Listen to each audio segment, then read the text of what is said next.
welcome to The Big Issue from wherever you're watching us from.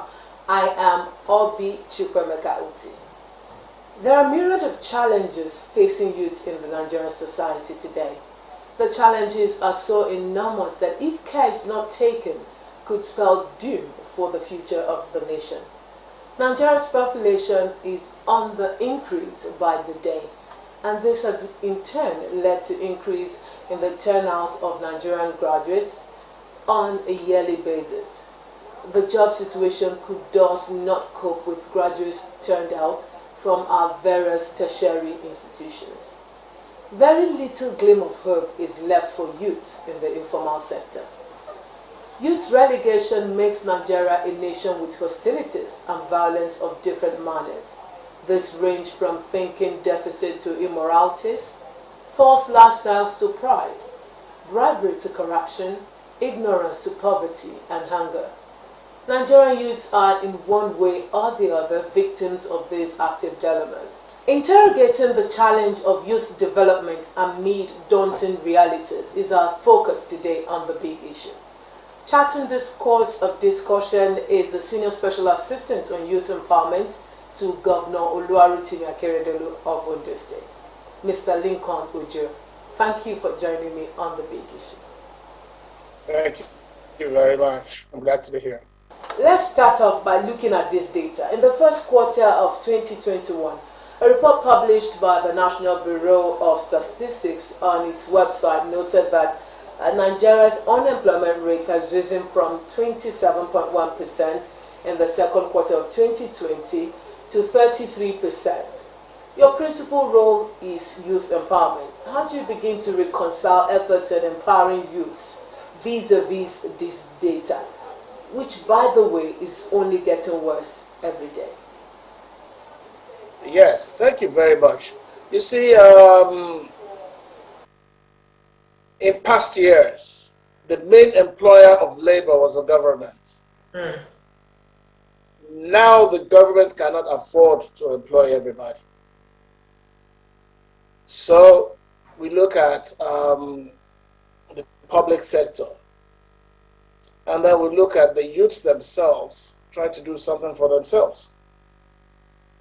So in my ministry, what we have done, since we know that yes, the government cannot do everything, and with assistance from our governor Oluwarotimi Akeredolu SAN, we have gone out of government areas to look for opportunities, aid programs, people who can assist us to give this our youths, get them off the road and do something for themselves. So in that wise, we have done quite a bit since we started this course about a year or two ago. And we have done some empowerment programs, which I think is doing very well. We're getting very, very good results from them. I'd like, to ask what you think is responsible for this ever-increasing unemployment rate in Nigeria. Would you say it's about leadership or the nation's educational system? You cannot remove the leadership from the educational system in Nigeria. Yes, we have gone back a little as for education here. Our education is going back. But we also should remember that we also have a lot of students who have passed through university that don't have employment. Yeah. The rate universities are spilling out graduates now, you will not believe it. There's no way they can get, all of them can get government employment. Before, government used to employ people from the college. When you finish university, when you're doing your last year, companies come to the universities to employ you. By the time you start, you have your car, everything is ready for you. But now it's not like that. We have too many graduates on the market, on the job market now. And that's why we're saying, okay, since the government can't do this, let's see what we can make you youths do for yourself. So we are trying to coach them in entrepreneurship. Let them learn skills to be independent.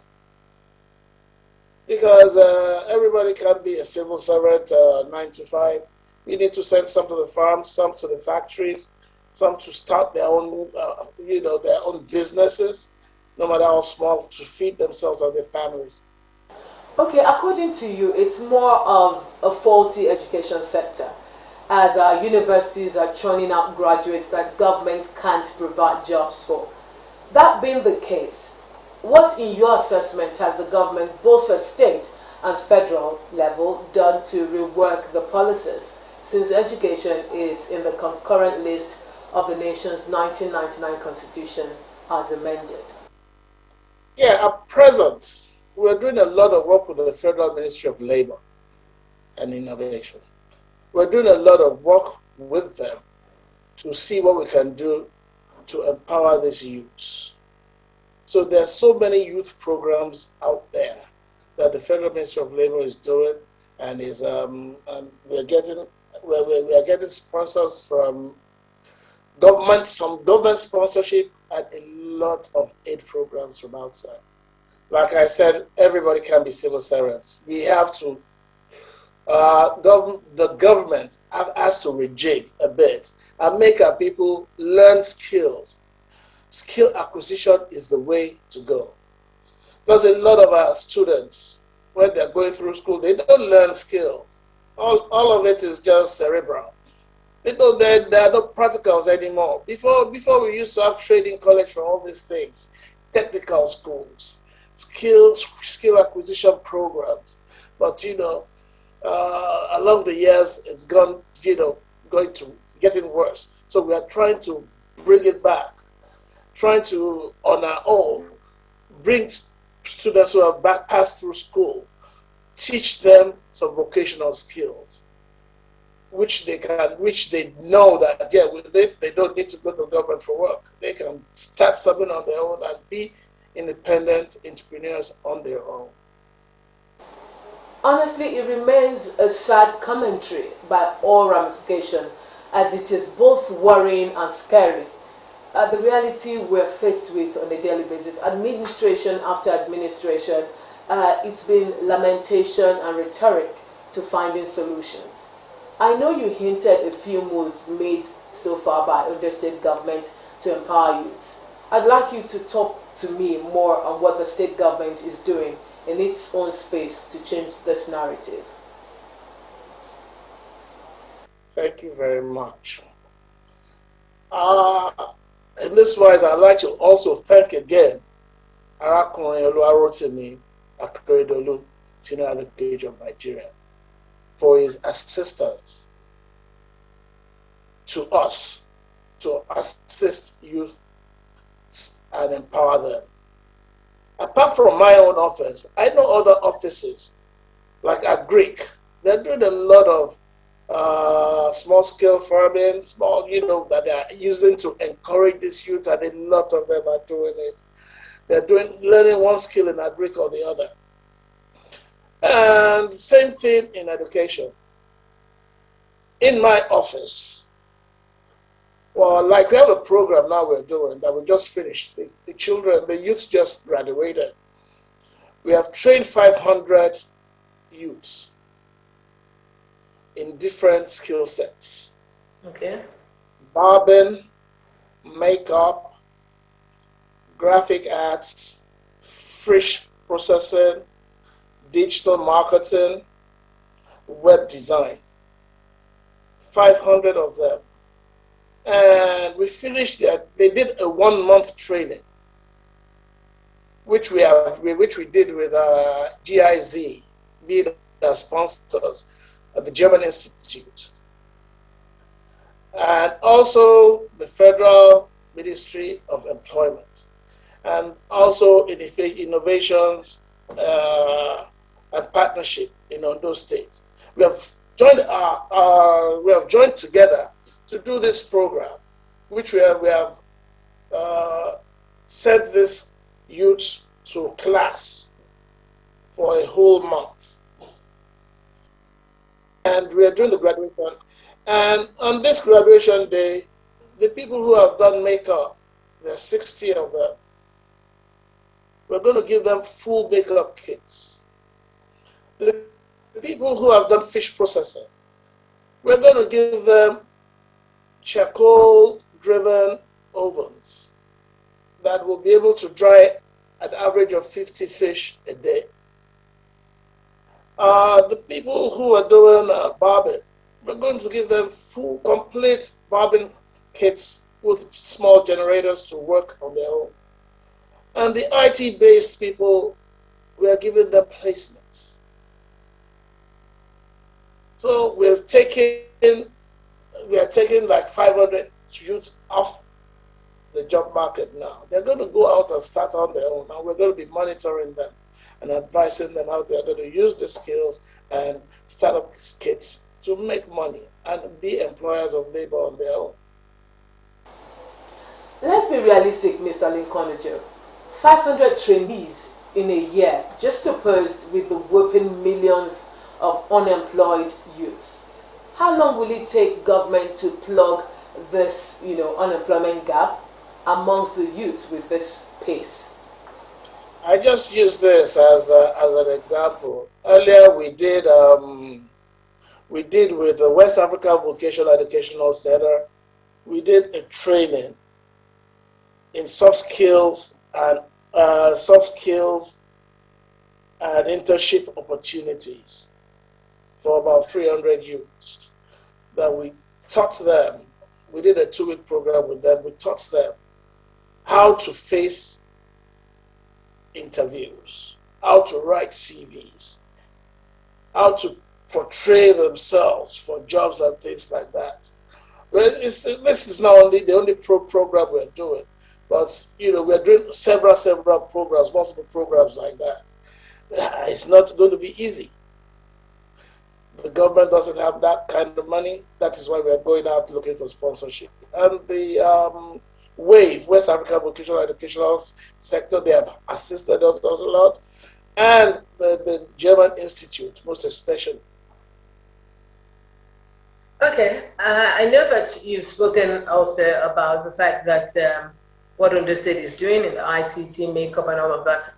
How many of these skills you also mentioned that, for instance, the ones who were trained in barbing will be given a small generator to actually set up their business, and most of them will be getting startup kits. We know that before now, due to the electrical situation of the country, many entrepreneurs who even train themselves, in different vocations, set up businesses for a couple of months, then close shop again due to high cost of running their generator using fuel or diesel. And we know what is happening in the energy sector at the moment. Aside providing startup kits for these youths in the government, is the government doing anything else to ensure that these businesses are sustained, hence ensuring the youths remain engaged? Yeah, I mentioned it earlier, maybe you didn't pick it. We're doing a lot of training for them to understand all these business skills that we are going to use. And we're going to be monitoring all of them and advising them.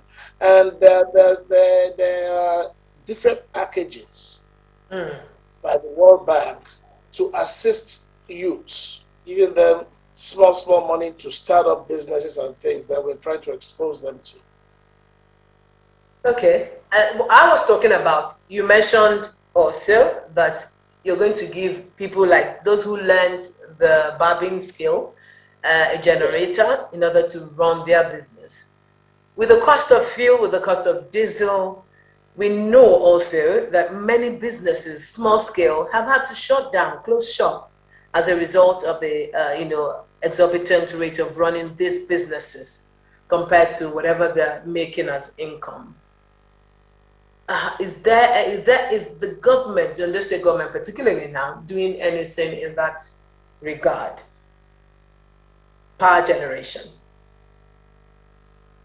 Yes, I know for a fact that we have in the auspices a PPP program coming up that is going to reduce our dependence on BEDC or NEPA as we call it now. The Ondo State government is doing a lot of that, which is going to reduce our power costs. We also have to thank the government for that. Okay, so hopefully these people will be benefiting from that. Oh, definitely. We will have more. We will have more time with power supply, so we won't have to be using fossil fuel. Okay. Okay, that's reassuring to know. All right, a crime-free society is the one that its youths are productively engaged.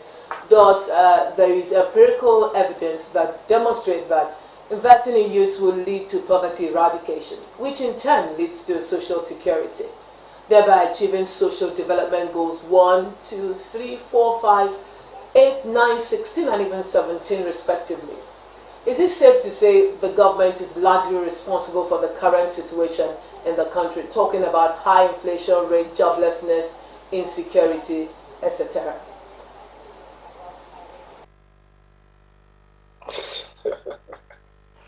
We all live in this. We all live in this country together. We know the situation of things. The government cannot afford to sort out all these problems. Maybe it's by government policies or anything, but we know that yes, inflation has risen to a large extent. Mm-hmm. And that is why in this state we are trying to do a little bit to take care of our own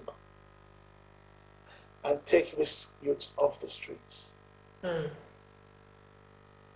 The more youth we empower, the less youth we have doing our rights outside. Mm. Okay, so you agree that the more youth we empower, the more we have fewer of them outside there. Miscreants will take our gas. Nigerian youth's population eligible to work is around 40 million, out of which about 13.9 million are unemployed. With this figure and the statistics of youth unemployment in Ondo State, substantiated when you had to shut down the registration portal, which you mentioned, for the training after just 1 week, as the number of applicants shot up to about 5,000. You're laughing, but 5,000 barely 500 will benefit. Do you think government scored a pass mark with this huge difference? I was very impressed because when I told the portal to be open for this opportunity for our youths, I said they should open the portal for 1 month. Hmm. After 4 days, we had 4,000 people. I told them, okay, let's shut it down after 1 week. We had over 5,000. And at that time, our aim was to empower from ages of 18 to 35. Okay. Then we now had to do a selection process. How do we get from over 5,500 people to who will surely come for these programs?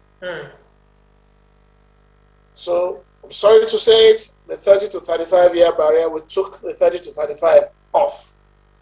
Wow. So we started with 18 to 30. Going through that, we now try to find out those who will be able to access Akure, the capital. So we had to take those ones out to those who could not access Akure. And we wanted also to benefit all senatorial districts. So we tried. We got it down. We narrowed it down to 600. Then we opened the portal again for the 30 to 35. Because we found out that we had to assist them because some of them would be married. Let's see what we do to them. So we added another 20. So we also at that time we now had about 600 that we pre-selected. Okay. But as we speak now,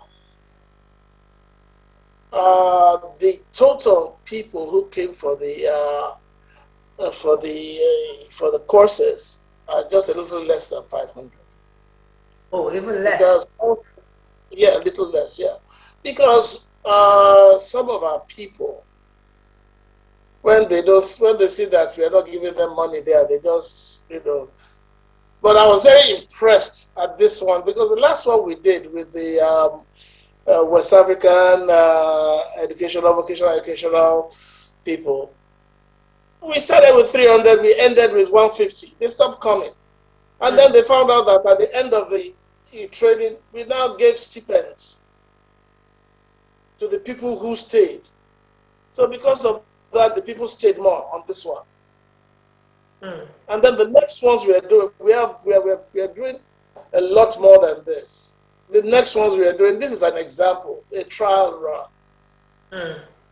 And I'm very happy that we have been very, very successful with these ones we have done. And we're going to do a lot more.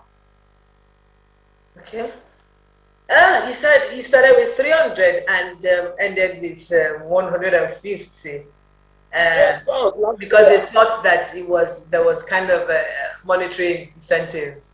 Exactly. I would not tell them. I would not tell them. Then when they heard we were giving incentives after, some of them came back. I came for 4 days. I came for 5 days. Oh, no. It don't work like that. All right, you mentioned that the first training session conducted in the States, you started with about 300 participants and ended with only 150, as many dropped along the way. As they were expecting, monetary rewards, like you mentioned, which they thought wasn't forthcoming. Aren't you worried about the poverty level in the land? I mean, more like they were more interested in monetary rewards for today than acquiring a skill that could help them fend for themselves later on in the future. Yes, that is what we are trying to sort out for the youths. My worry is, sorry to cut you short, my worry is they are not even interested in, getting a skill in order to be able to earn a living themselves. Rather, they would rather get the money and then go away with it. That's a very, very sad case. But from the way we are operating now, we are taking care of that. We are making them more interested because they're saying, yes, there's a lot of incentive. Apart from the learning they're going to get, they're getting other incentives. So we're opening their eyes to it. But look, if you learn, we will teach you. Look, right now I have over 300 doing the IT, who have learned IT skills. They're getting placements. You understand? And it's terrific. And look at the people we are giving ovens for fish production. Yes, we'll even expose them to get soft loans to do their work. That's why we are going to keep on monitoring them, and we have mind you, we have those 6,000 that applied. We have them on our database. Okay. So what we'll try to do next one is those that have benefited this time will not be called. We'll call the people who have not benefited. So we're going to expand our costs. Our database is going bigger and bigger and bigger. And from what we're talking to some institutes now, we want to go out to senatorial districts, have centers there, do 1 month, 2 month, 3 month trainings in these centers. Then we want to start doing some more difficult skills, electrical engineering, mechanics, AC and fridge repairs, all these soft skills that will make quick money. Do you think this training of a couple of weeks can really fortify these youths to becoming their own boss? You see, like in the IT sector, that is why we have given them placements, because they can't learn everything in 1 month. And that is also why we are taking graduates. When I say graduates, I have picked them from OND, NCE, upwards. So it's not as if they're not knowledgeable. They come in with some knowledge. which we try to assist and expand on. Okay. And we try to give support after. And we also want to spread it to all senatorial districts of the state. All right. Finally, before I let you go, Nigeria's unemployed youth of 13.9 million is more than the population of Rwanda and several other African countries. Youth population is also about 64% of total unemployed Nigerians, suggesting that the most agile working class population in the country remains unemployed. Many have said government is only paying lip service to youth development and empowerment, and the woes continue as a result of this. What should the rebuilding look like if we were to be serious about it? It's going to be a lot of work. We have to re-educate. We have to do a lot of re-engineering their brain sets to know that, yes, they don't need to do a lot to get a little. And all those miscreants, all those 200, 100, 5,000 that they get on the road, it finishes. But if you can empower yourself, you have no problem. Like I tell you, like the person doing barbing, he doesn't have to have a shop. He can do it in his backyard. The people in his street will come and barb with him. You understand what I'm saying? Mm. The people doing makeup, they can go to, they can go around, tell people, So we want everybody to be able to, want to take these youths off the road. Even students. Because in our program now, we have some youth coppers and we have some students who are, thank God, I would say thank God, it's so sad as we're on strike. Mm. But we have trained, at least I have about not less than 80 to 100 students who are there now, who are in school. Mm.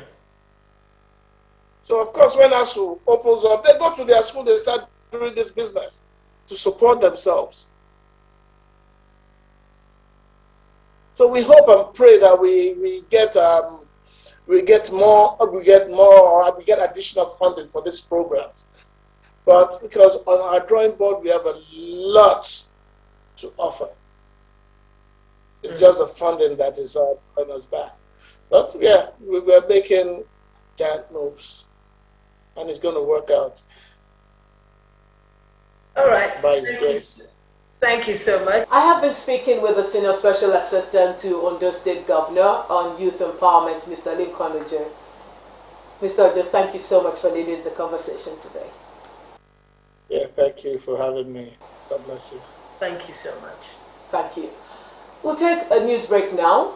The big issue returns afterwards. Please join us again.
Good evening, and here is the news update. The Ondo State House of Assembly has filed a notice of appeal and a motion for stay of execution against the ruling of the Federal High Court sitting in Akure, which ordered the House to allow Mr. Iroju Ogundeji, whose seat was recently declared vacant by the House, to resume legislative duties pending the hearing of the substantive suit.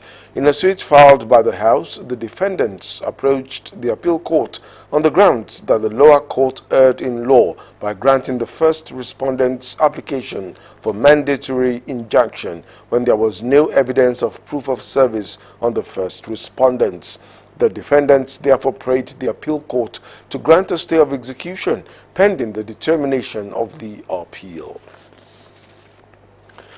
The Ondo State Head of Service, Adeniran Adeyemo, has charged change ambassadors of the Ondo State Service Improvement (OTSIP) to intensify efforts in sensitizing civil servants on the tenets of the program for increased productivity. The charge was given at the workshop on performance appraisal template and recapitulation session for change ambassadors of OTSIP, organized by the Department of Public Service Reforms and Development in Akure, the Ondo State capital. President Muhammadu Buhari says the forthcoming 2023 general elections will affirm the institutional strength of the Independent National Electoral Commission, INEC. He assured Nigerians that the Commission will deliver acceptable, credible, and violence-free elections to the citizens. According to a statement by his special advisor on media and publicity, Femi Adesina, the president said the Electoral Act he signed earlier in the year was an attestation to his determination and commitment to the tenets of the rule of law. Buhari stressed the need for partnerships among the three tiers of government in order to deliver good governance, infrastructure, and critical services needed by the people. The Ministry of Power has launched the Nigeria Sustainable Energy for All Platform 3.0 to help increase access to electricity supply in the country. Speaking at the event in Abuja, the Minister of Power, Abubakar Aliyu, said apart from the major impact of overloading, which is affecting Nigeria's power sector, acts of vandalism are also affecting the grid and had resulted in the intermittent power outage in the country. The European Union and the German government had supported the Ministry of Power to collect data for energy market intelligence. The data collection will help in policy formulation targets and to improve the electrification rate in the country. The first version of the platform, launched in November 2020, received significant traffic and responses. The feedback from these early versions led to the upgrade of the platform with extended data sets for three specific market segments: mini-grids, power sector, and solar home systems. Moving to education, the Joint Admissions and Matriculation Board, JAM, says it will no longer consider National Business and Technical Education Board (NABTEB) A-level results for direct entry into tertiary institutions. The registrar, Professor Ishaq Oloyede, said all those who had already obtained the results before now will be able to use it. This is even as he released names of the best students in the 2020 Unified Tertiary Matriculation Examination (UTME). JAM announced 140 cutoff mark for universities, 100 for polytechnics, as well as colleges of education for the 2022-2023 academic session. He urged tertiary institutions to adhere strictly to extant regulations by the National Universities Commission (NUC), the National Board for Technical Education (NBTE), and the National Commission for Colleges of Education (NCCE). And that's it on News Update. Big Issues continues shortly. Stay with us.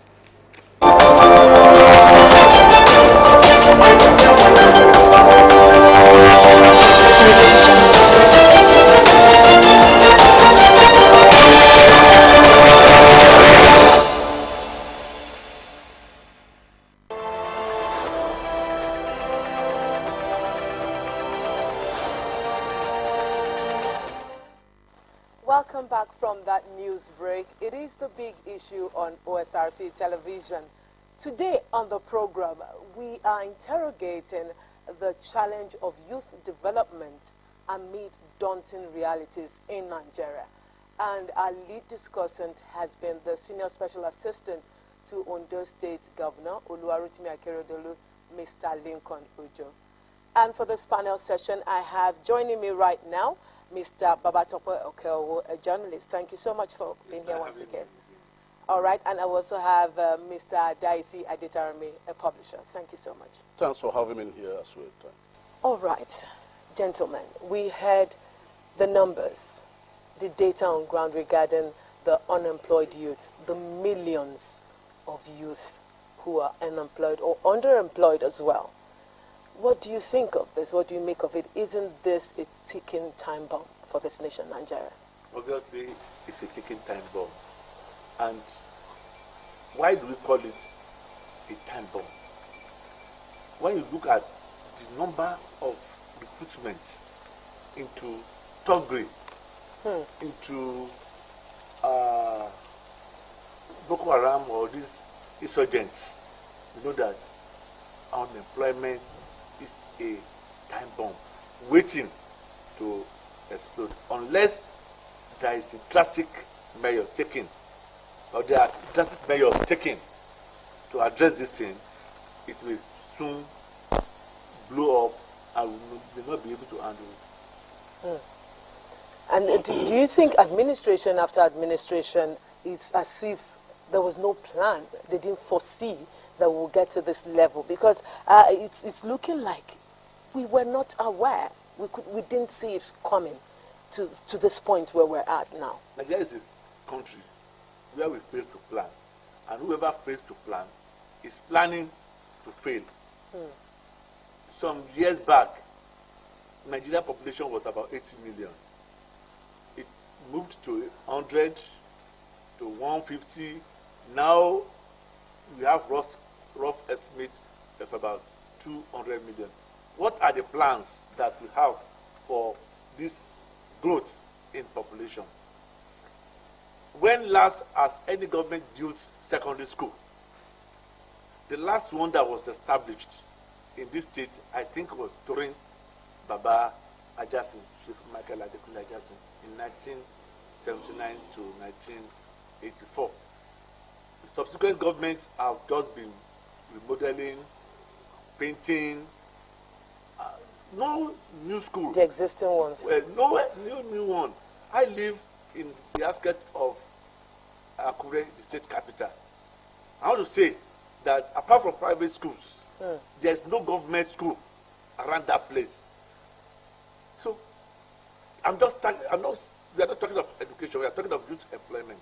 Assuming we have at least 2 schools, maybe 1 primary, 1 secondary school, the government will be forced to employ teachers and not teaching staff into those schools, and to have taken some out of employment market. So Nigeria is a country that we are not planning, and whoever fails to plan is planning to fail. That is just the way it is. We are just giving birth. We are having number of population without commensurate plan. That's one of the problems that we are having. Okay, Daisy, you want to add to what you just said, or you? Because, like he said, it's not a function of schools. It's not a function. From what our lead discussant, Mr. Ojo, was saying, he practically said our universities are churning out graduates, that there are no jobs for these graduates. So it's not a function of we don't have enough schools, or we don't have, where the youths or people can be educated. It's a function of no plan being made as population was increasing year in, year out. Oh, well, it is unfortunate that the dream of our founding fathers of this country at independence, that I want to classify as a revolution of rising expectation, is gradually now turning to a revolution of rising frustration. And one of the reasons why we are having a revolution of rising frustration today is the fact that young Nigerians cannot find job. We have a very high rate of unemployment, one of the highest in Africa, and of course one of the highest in the entire world. And looking at successive administrations since independence, just like Tokwe said, we find out that many of these administrations have failed to plan for the future of the young ones who are eventually going to be the leaders of tomorrow. It's unfortunate that we are breeding leaders of tomorrow that we get to a stage where they will not have means of livelihood. And you continue to see different policies of government, different policy instruments that I will want to say are not potent enough, not genuine enough, and just a way of government officials, you know, embezzling money in the name of doing one poverty alleviation or the other, or youth empowerment or the other. They are not fundamental, and they cannot be far-fetched, you know, as far as looking at the way of solving unemployment problems in Nigeria is concerned. So I believe all hands must be on deck now to be looking at the proper ways by which we can make sure that the youth in Nigeria get employment, and many of them get one or two things to be doing as a means of livelihood. If you talk, another thing okay, that I want to add to it is the problem we have, the attachments we have with certificates. Now, those people who obviously cannot make it in education are forced to go to school. And once they go to school, they want to get white-collar job. I don't know what the government of Babangida was thinking when it began this 6334 system of education. Then they bought machines and put into several schools, so that at least for those who could not who go further than, yes, a particular stage, learn kind of trade. But what happened? We cannot find any of those facilities in any of the schools again. Why? Because we have jettisoned that policy. Now, you just go to secondary school, just call 3, 3. You know, 6 in primary school, 3 and 3. And what is the essence of that 3, 3 now? I spent 5 years in secondary school, so there was no 3, 3 then. So, but when 3 came, it was a laudable program. But what happened? It has now been jettisoned, and everybody just go to secondary school, no skills. But we still have the JSS 1 to 3, SS 1 to 3. No, that's what I'm saying. But without any reason for that 3 again. That is skill acquisition. Nothing like that again in all secondary schools. They just go to that secondary school, leave secondary school and go into university, and that's it. So the attachment we have to university degree, HND, and all those things made it very difficult for people to get employment. If many people could not go to university, have gone to learn skills, probably we won't be in this kind of mess we find ourselves now. So the education system isn't making room for those kind of people who cannot, you know, who don't have strength in academics to actually venture out into other things that they could have skills for. As long as it's a graduate, it's also entitled to get job. Whereas that kind of character supposed to have learned skill. So that's what I'm saying. Okay, I'll come back to you, Dicey. You were saying that what we have on ground, there are so many policies around, especially with the present administration. There was the Empower, the STEERS. There are lots of youth empowerment policies and programs that have been put in place. Are you saying that they are really not for the sole purpose of ensuring that the youths are empowered? I want to believe that most of those programs are what we call tokenism. They are not addressing the issue the way they're supposed to have addressed the issue. And if you look properly and investigate, you will see that most of these programs too are conduit pipes for politicians, you know, to steal public fund. They are not really addressing the issue. I would have expected Nigeria to begin to look at different countries that have the same population size with Nigeria. How are they able to cope with the problems of unemployment in their areas? And one of such countries, as I always want to say, is Bangladesh. When you look at Bangladesh, for instance, they've opened spaces for their youth to be able to participate even in the world economic cycle. You see, there's one thing that we call outsourcing from developed countries of the world. If you remember, during President Clinton's administration, they made a policy that will enable many African countries and indeed third world countries to be able to access the American market duty-free. They call it AGOA, African Growth Opportunity Act. It will interest you that it is only perhaps Senegal and Ghana that keyed into that. Nigeria is supposed to be the giant of Africa, never keyed into it. But when you see a country like Bangladesh, they key properly into it. What does it entail? You see many big companies. For instance, let me take the garment industry in Europe and America. You see companies like Savile, Tommy Hilfiger, Mark and Spencer, all of them, they will outsource a lot of jobs to developing countries where they believe that labor is cheap. They could ask a particular country to be supplying maybe 10 million shirts. But with specifications, of with course. specification. They give them specification that they should be manufacturing this and be supplying. But when you get to these countries, because of poverty, people will not be able to organize themselves together. So what government does is they organize this youth into clusters, or what we call cooperative societies.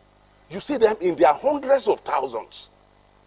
You know, just imagine, just picture a situation whereby you have 1 million youth sewing clothes and delivering these clothes every month to developed countries. They are already integrated into the world economic cycle. I'm just taking garment industry For example. for example. There are many other areas whereby you could integrate your youth into the world economic cycle by organizing them into clusters and empowering such clusters. But what we have in Nigeria is, you will see a state government, you will see a senator, you will see a House of Rep member, they will say we are doing empowerment, that they want to do skill acquisition for people. They will teach them maybe for 4 or 5 weeks. After teaching them, there is no matching grant or matching capital for takeoff. You will see that these people that have been trained, some got those training maybe halfway, or before you know it, half of them might have run away because there is no capital to start off the business. So at the end of the day, government was expended hundreds of millions of naira into that. And at the end of the day, you will see nothing to show for it. So why don't government look for more holistic ways of tackling this problem?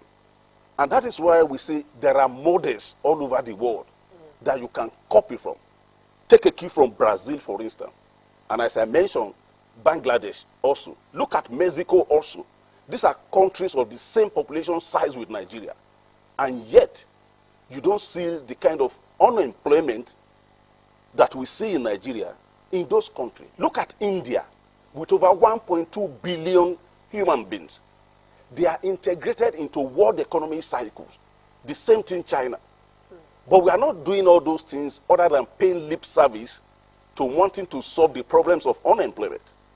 And the more we do it, the more problematic it becomes, because the issue of population increase is still there.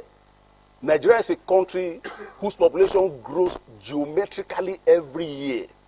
And a lot of people are entering into the country, especially in northern Nigeria, without valid papers and all manner of things. That people give birth as if there is no birth control any longer. And you see the population increasing every day.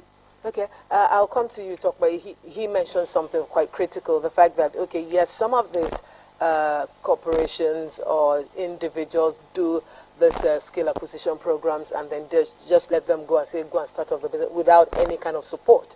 How would you judge what Ondo State is doing in terms of not only training these people, but they gave them startup kits, and then those that even had to work, according to Mr. Ojo, those who had to work with power, knowing the epileptic, source of power that we have, they were actually given generating sets as well to support them, to help them start off. How would you assess that? To my mind, I would say it's a good thing. But that figure is down too low. Maybe which figure? 500. 500, okay, participants, okay. So if you are looking at 500 per senatorial district, at a go, maybe that will be a kind of thing. But 500 divided by 18, like how many in a local government? And what will happen to others? But he said it's something that is continuous. That's what I'm saying, that they should just jack up the numbers. Let the numbers start with maybe 500 per senatorial districts. Okay. I'm not talking of local government. That would be too much for the government for now. But at least let us start with 500 per senatorial district, so that at least 500 like that, by the time this set of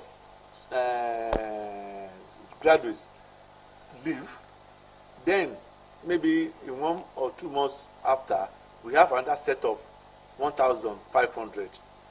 And with that, we discover that maybe in a year, we'll have taken about 10,000 out of the job market.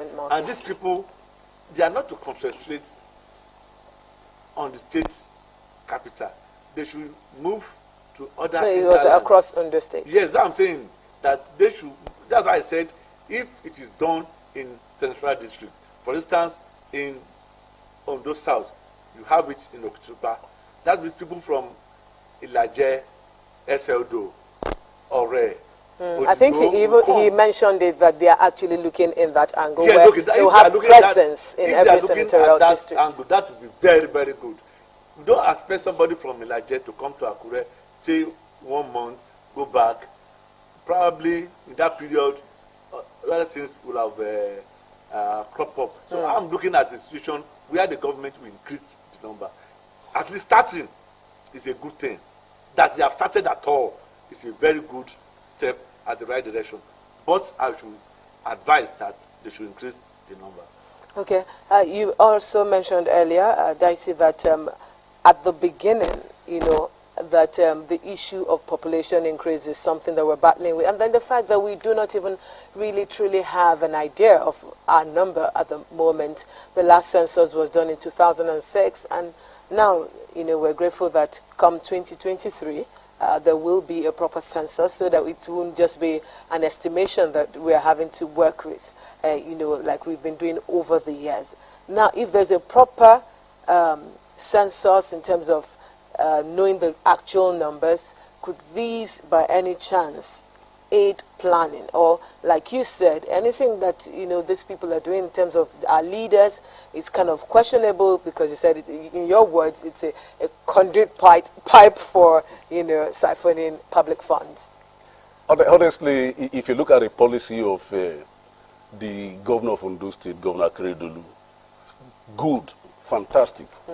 And there's no way you can fault most of the things that he is doing, because he has good and genuine intention. And I think the level of this conversation is being broadened beyond Ondo State. Yes. We are looking at Nigeria as a whole.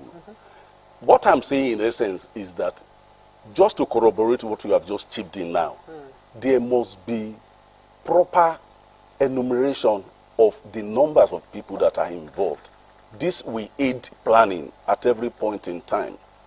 A situation where you don't even know how many people are unemployed per senatorial district, per local government level, and you say that you are just doing one program or one project for them or the other. I mean, such project at best will just achieve a kind of a tokenism advantage, even for the people that you are planning it for in the first instance. So you cannot rule out enumeration. Even if the federal government has not conducted census, we cannot say we are waiting for 2023 before we begin to plan. It could be done at the level of the state. It could be done at the level of senatorial district and what have you. But my argument now is, in the conscience of government, both at federal and state government level, are they satisfied that what they are doing is giving them the expected result? The answer is no. If you have to be very critical of what we are seeing, the existential realities that we are seeing, we ought to take this game higher than the level that it is in all the 36 states of the Federation. Because the objective is how to mop up the mass number of people, not only university graduates. We have a lot of people that didn't have degrees, and they are out there riding Okada, doing many things that are even injurious to their own health, and to their own social well-being too. Government should be looking at more fundamental ways of addressing this issue.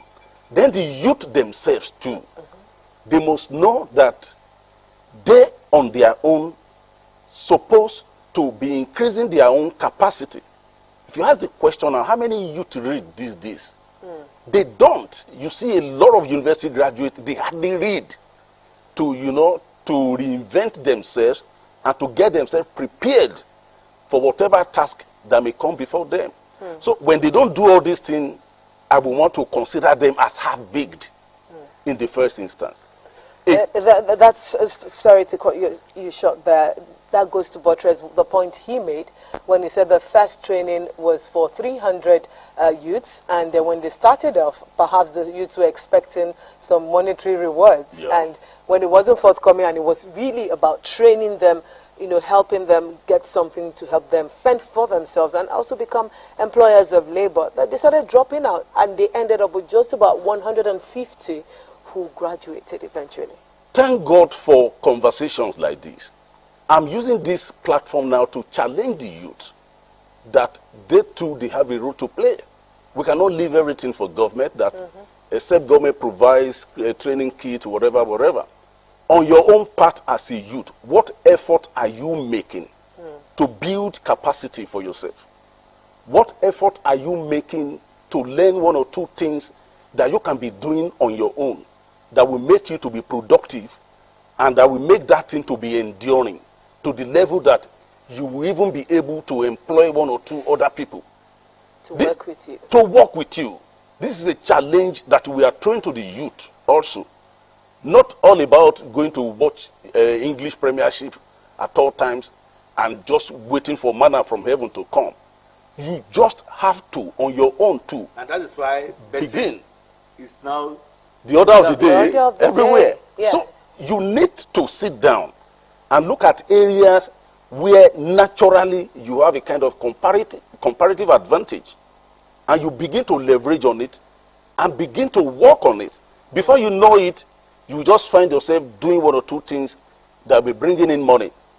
But at the same time, government is the one that we should appeal to most, because without proper policy, there will be no direction. Government must be looking at proper policies that is very holistic, that is endurable, that we can put into place, that can make sure that we reduce the unemployment rate in Nigeria. And there are many of them, if the will is there. So it's a matter of will. I love the fact that you actually spoke to the youths, because imagine, we're not happy about the state of our universities today, the ASU strike, and that has been going on. But 5 months, imagine if a youth out there has said, okay, this month, we don't know when it's going to be over, the strike, but let me use this time to acquire a skill or the other that could fend for, the person when the person returns to school eventually.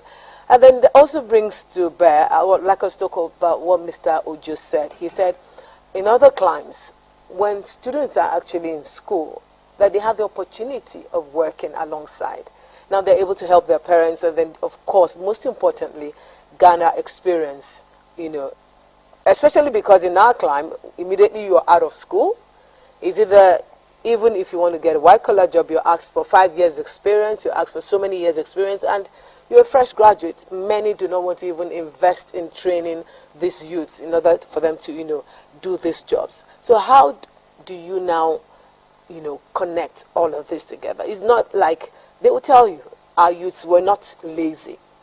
Youths are not lazy. They're not saying that they don't want to do, but it's just that it is not available like what is obtainable in other climes. I think my own idea about this thing is that there should be orientation of the youths. The idea that once you leave university, the next thing is to resume in an office, that idea should be jettisoned.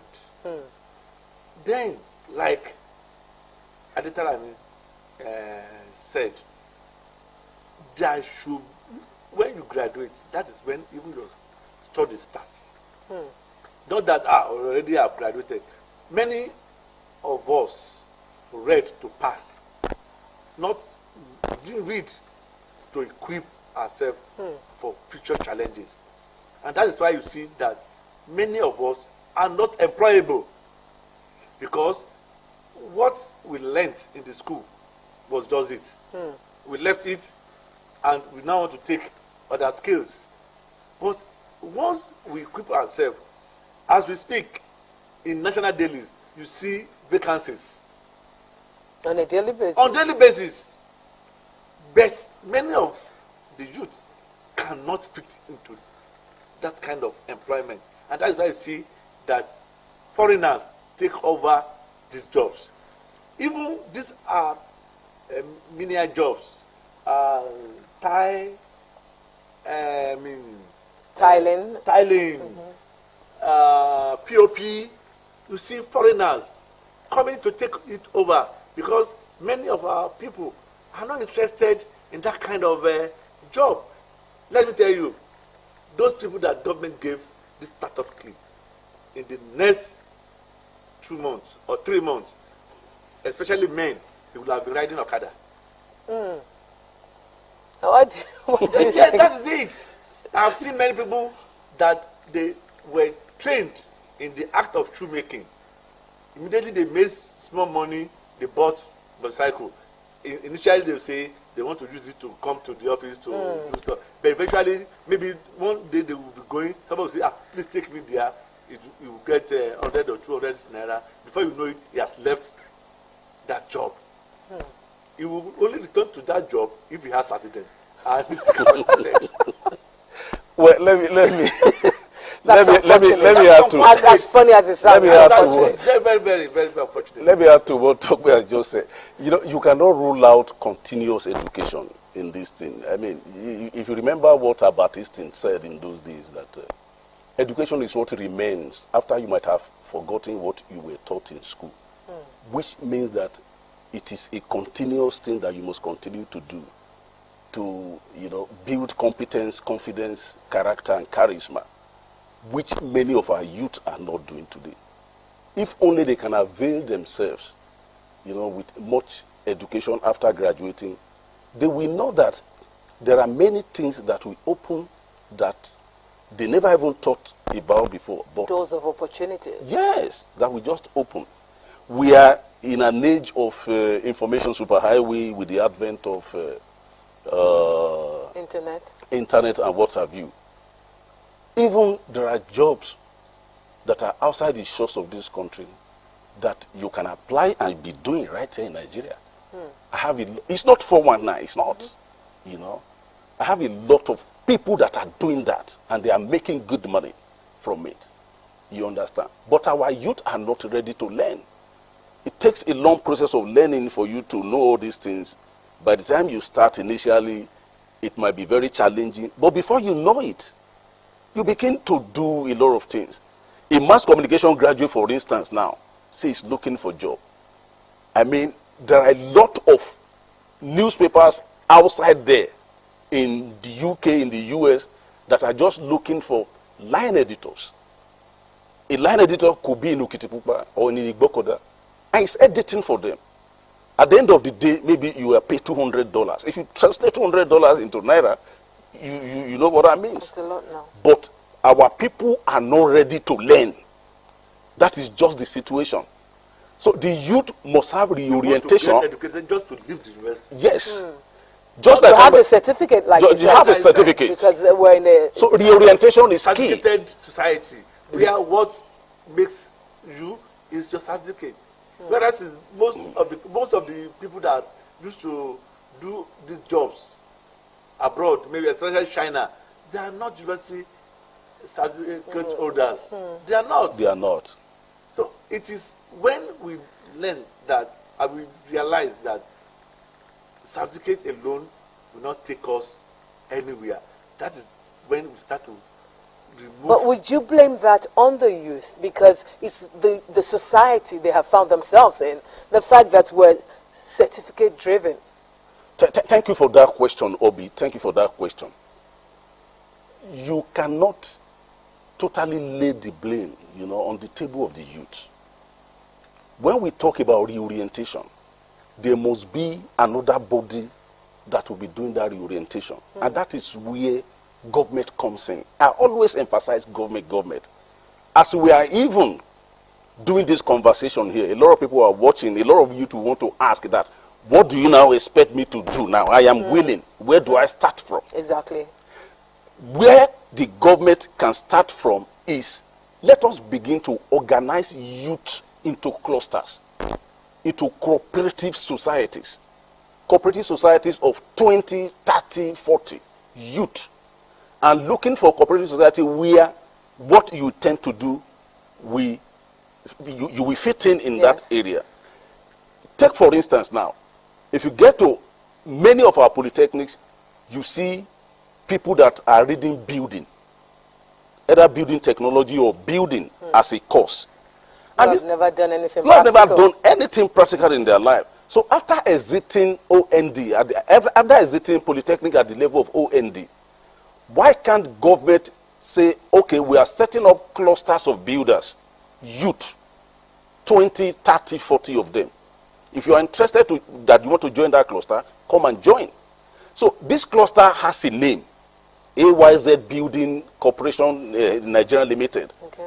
And they have 30 members. All of them are shareholders. The only thing government can do to activate this is that these 30 members now, we are giving them 15 or 20 million naira startup. You will realize that everybody will have a sense of belonging. Just like he mentioned the other time, if you still want to do your bricklaying job now, you are still going to bring Togolese, you are still going to bring people from Republic of Benin. But when you have these people, youths, like as Akure is now, we have clusters of builders that are about 3 or 4, 30 making 120 builders. I can assure you, anybody that wants to build a house, we want to entrust it in the hand of people that are fairly educated than just ordinary merchants, bricklayers.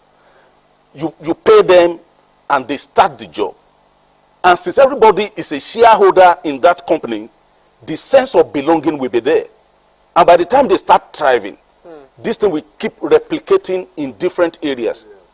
You see Ilaje area, for instance, I expect that a senator that comes from Ondo South that says he wants to do empowerment should not go and distribute Okada. No.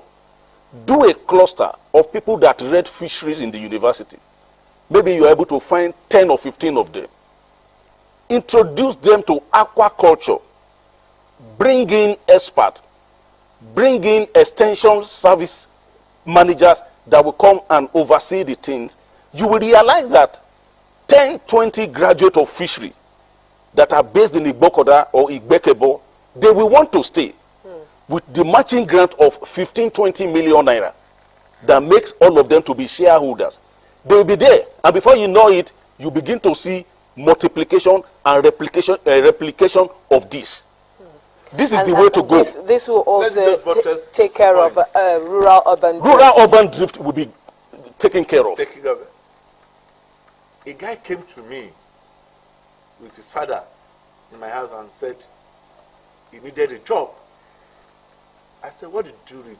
He said he read Agric. I said, I shouldn't be looking for job. Already you can employ yourself. He said, yes, but he just thought that he could do something. I encouraged him, please start something. About 2 years later, I learned he was getting married. I said, wow. I said, what happened? He started at the backyard of the house. Father. He started fishery. Before you know it, it started growing. He bought car. He moved from his father's house. He had big farm. And he's a big man now. So he started small. If we have people who can sacrifice, let me start small. Not that you start today, you want to be like Dangote, you want to be like Otedola, you're going to be like Adenuga. Even the Holy Book says we should not despise the days of little beginnings. So what I'm saying, in essence, is that once you have that certificate or you have that training, you should not just depend on, let me just start, start applying to ministry, start looking for a job, start looking for, let us start something. You know, some of the youths will also tell you that, yes, they thought about becoming entrepreneurs, they thought about, but there are challenges in Nigeria that will not make them work. Do you think that entrepreneurship can truly thrive in Nigeria? Sure. With the issues of power, with the issues, many other issues. Let me just tell you one thing. When you fear to start, it's a big problem. Let us start first. In the past, it wasn't like this. And it may not be like this in the future. And you get, now things are difficult, right?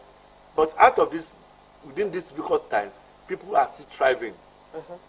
Businesses, though businesses are dying, but some are still thriving.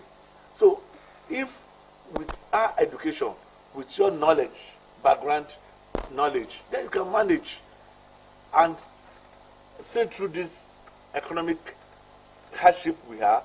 Eventually, it will blossom. But when we are not starting at all, that is the problem.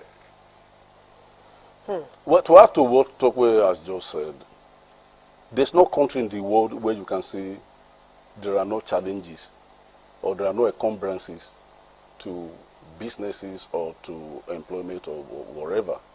Every country of the world has its challenges. It's only that they are different.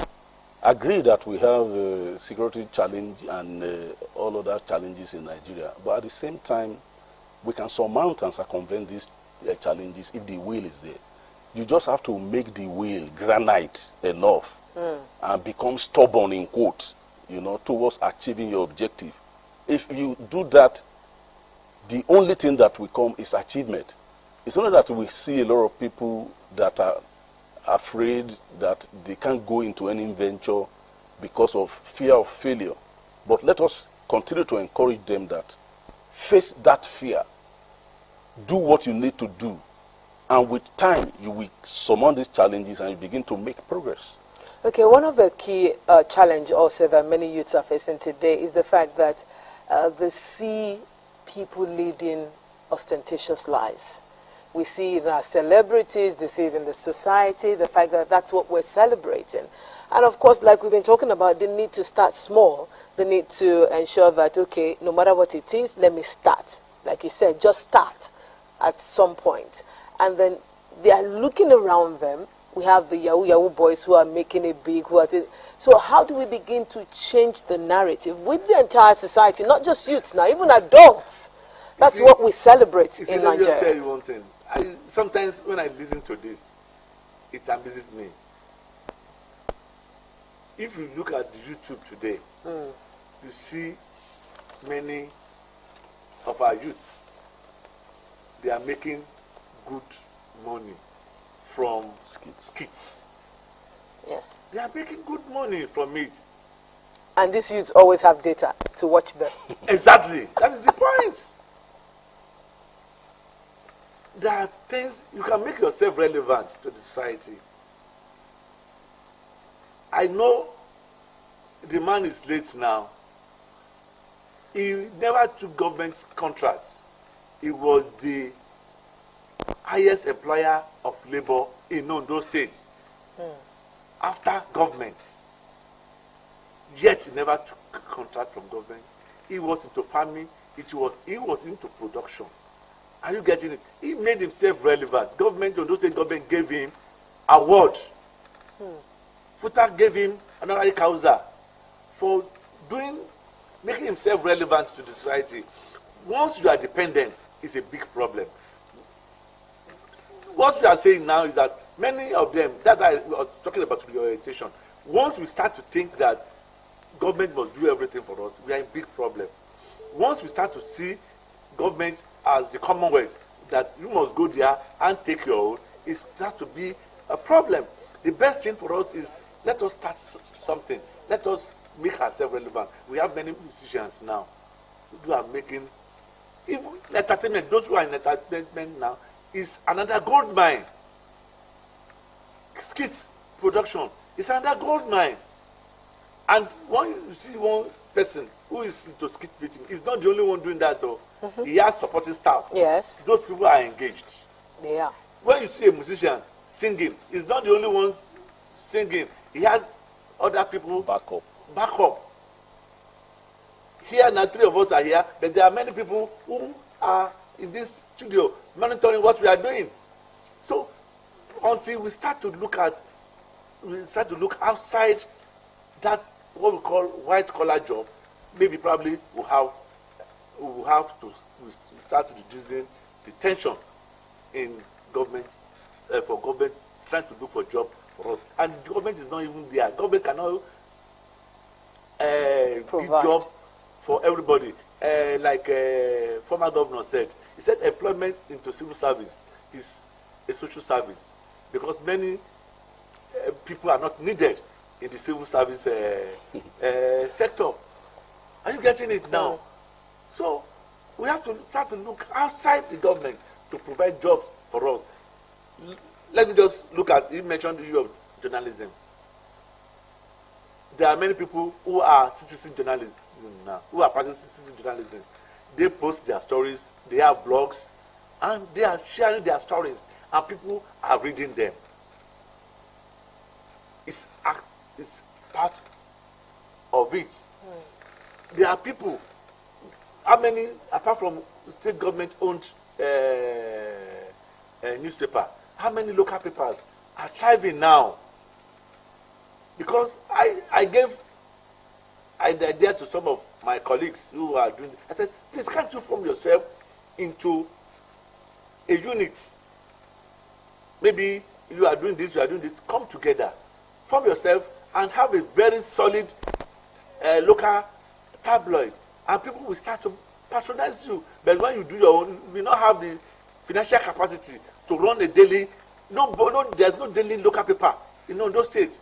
And it's a place, it's a good mind waiting to happen. So if all those are friends who are running their own individual paper, coming out maybe once in 2 weeks, once in a month, come together and start to put resources together, we will have a newspaper that will be coming out on daily basis in those states. And people will patronize the paper. All right, let's look at the issue of diesel and fuel and gas alike at the moment. We cannot overlook that. Many will tell you that the cost is now becoming something to worry about, and we're encouraging people to go become entrepreneurs. How do they strike a balance? How do they make profit at the end of the day? Yeah, this conversation, as I said earlier, there's no way that we won't still be referring back to government. Government is the driver in any society, in any economy. Government is the one that will set the policy, set the ball rolling for the citizenry to follow and find suitable way to operate. Well, I know that the war between Russia and Ukraine has contributed immensely to energy crisis all around the world, such that diesel is very costly, not only in Nigeria, but everywhere in the world now. But I want to appeal to government, the federal government of this country, that Nigeria is an oil-producing country, for Christ's sake. we should not be importing finished products, either diesel, PMS, or kerosene into Nigeria. There just have to be a way of making at least one out of the 4 refineries, the 2 in Warri, the 2 in Port Harcourt, 1 in Warri and 1 in Kaduna. There must always be that zeal on the part of government to make sure that one is working, such that we will not be picking our diesel especially from outside the shores of this country. But be that as it may, there are still opportunities out there for the youth to go into and tap into if they really want to make themselves relevant as far as the running of the macroeconomy of Nigeria is concerned. We can't leave everything, you know, to the hands of government alone. But again, I'm still coming back to government. There is this urgent need to begin mass reorientation of the youth. Because the truth of the matter is that there are some willing youth out there that are willing to do 1 or 2 things, but they lack capacity. They lack inner confidence, you know, to want to venture out into anything. But the moment somebody can give them the confidence, they go out and they begin to excel. They just need that little push. They just need a little push and little support. So I'm appealing not only to the state government, I'm appealing most especially to our senators, the 3 senators, the 9 House of Representative members that do empowerment from time to time, that they should look at another way of doing this empowerment. Let them concentrate on reorientation, number 1, first, and then let them begin to look at clusters that they can bring together to make sure that this youth actually belong to one area or the other. Then again, this one is also very vital. Let us look at people that are excelling in private sectors. Not too big people, low or medium, that are doing a lot of exploit. They begin to attach a lot of youth to the operation of these people.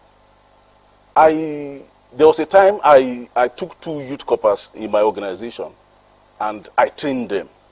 I can tell you confidently now that one of them from Kogi State is more influential than me in the world of journalism now. Wow. Yes, in Kogi State, and he has a zeal. As we speak now, he has about 5 people working with him.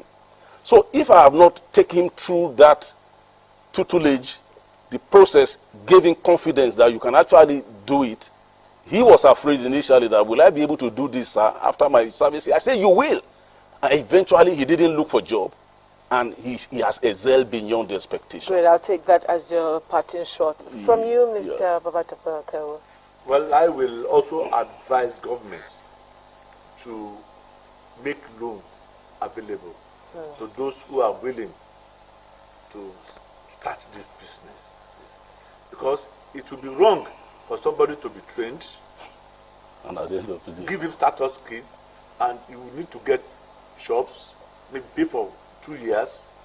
You will still want to eat and do other things. So if you give somebody money, you give him status kits, you have trained him, and there's no money to buy, to rent shop. Before you know, he sells and buy Okada. So I will advise government to give them a kind of grant or loan, so that once they finish training, they give them loan, get them shops, give them some loan at least to eat and live before they start to generate income that will sustain themselves. Many thanks to you, gentlemen, for sharing your thoughts with us today, once again, on the big issue. Thanks for having us, sir. Thank you so much. I'm glad that our panelists have actually commended and appreciated the Ondo State government's efforts towards empowering youths. But like Oliver Twist, we are also asking for more, and we hope that we will get more. And I'm sure that many youths who have watched us today have taken something home, and which is, no matter how small, you need to start. Start first, and then you see how far you can go. Till we come your way same time next week, I am Obi Chukwemeka Oti saying bye for now.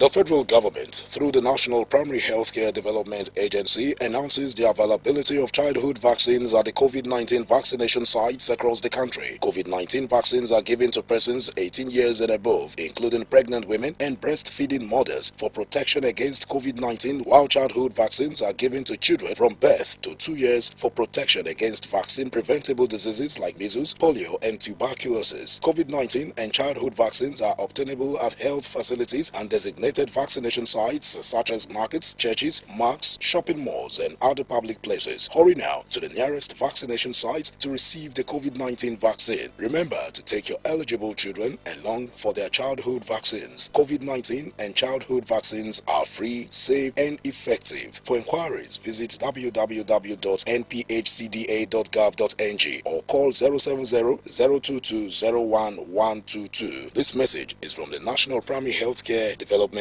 Agency with support from UNICEF. Happy birthday to you. Very few leaders are selfish.